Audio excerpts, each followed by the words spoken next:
નમસ્કાર, શો ટાઈમમાં આપનું સ્વાગત છે। ભાવનગરના ગંગાજળિયા તળાવ તેમજ આસપાસના વિસ્તારોમાંથી અડચણરૂપ દબાણો દૂર કરવામાં આવ્યા હતા।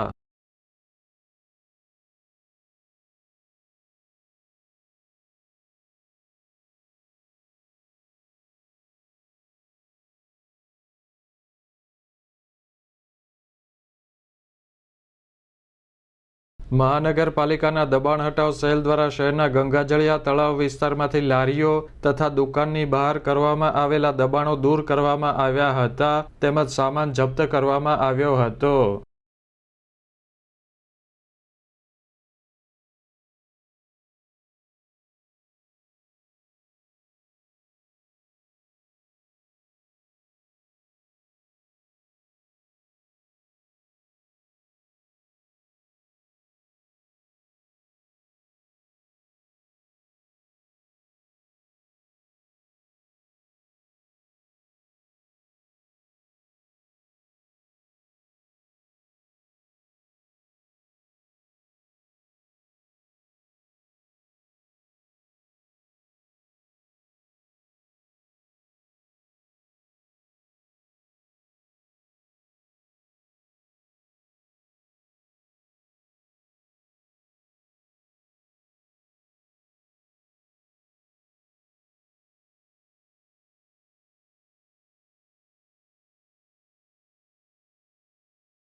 ગંગાજળિયા તળાવ ઉપરાંત હેવમોર ચોક, ઘોઘાગેટ ચોક તેમજ આસપાસના વિસ્તારોમાંથી પણ અડચણરૂપ દબાણો દૂર કરવામાં આવ્યા હતા।